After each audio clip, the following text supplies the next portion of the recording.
Good morning. We are here with fitness guru Leanne Ellington, who's talking about a dynamic warm-up this morning. It's crucial to do before a workout because if you don't, you could actually injure yourself, right? Right. You want to get your body prepped for the movement that you're about to do. And in my opinion, the warm-up is one of the more important things that you can do in a workout. If you miss the warm-up, you're missing out on part of the workout. And you want it to mimic everything that you're about to do. So we were just talking a minute ago about how when you go for a run, you actually run to warm up and then you stretch. And that's a great way to do it. You're mimicking what you're actually doing in the workout. If you're going to do some sort of circuit training or strength-based workout, a dynamic workout or dynamic warm-up is the thing to throw in. And what that means is the combination of getting your heart rate up and your core body temperature up, but also moving those muscles and getting them ready for the activity, but also incorporating balance, stability, agility, opening up your hips, that kind of thing. All right.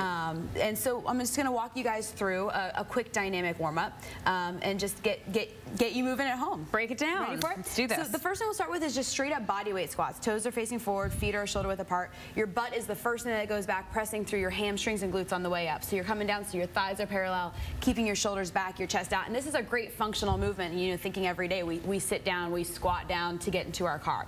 So the next thing we'll do a reverse lunge, okay? Back hip goes straight down.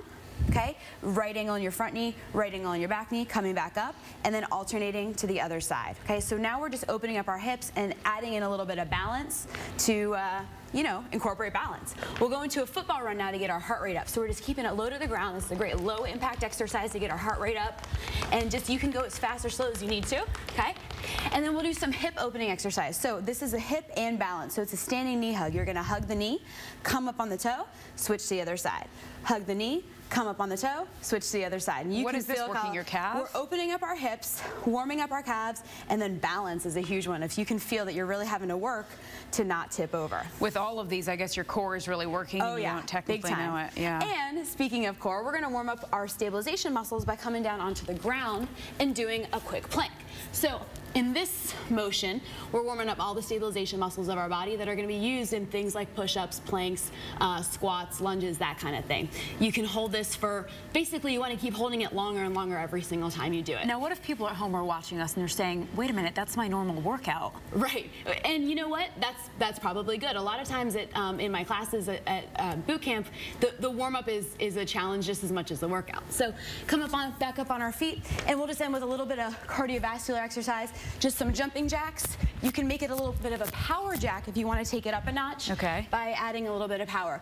But basically what I did is I went back and forth between functional movements like squats, lunges, stuff like that, planks, added in some balance, added in some stability work, added in some cardiovascular, and now we're really prepping our body for what's about to come. So just to be clear for people at home, are we actually doing any stretches? You're just warming up your body to prepare it to work even harder. Exactly. You could incorporate stretches in there, and there's dynamic stretching and then static stretching. Static stretching would be holding an exercise, holding a stretch for 10 to 30 seconds. That dynamic stretching would be adding in a couple of seconds of stretch with some movement base. All right, Leanne Ellington, thanks so much for joining us this morning. Just to let you know, you can win a free makeover. That's your hair, your makeup, some clothes, your nails, your body will be assessed, and the workout, all on LeanneEllington.com. We have a link posted on clickorlando.com, and we'll have that for you. Up next, weather.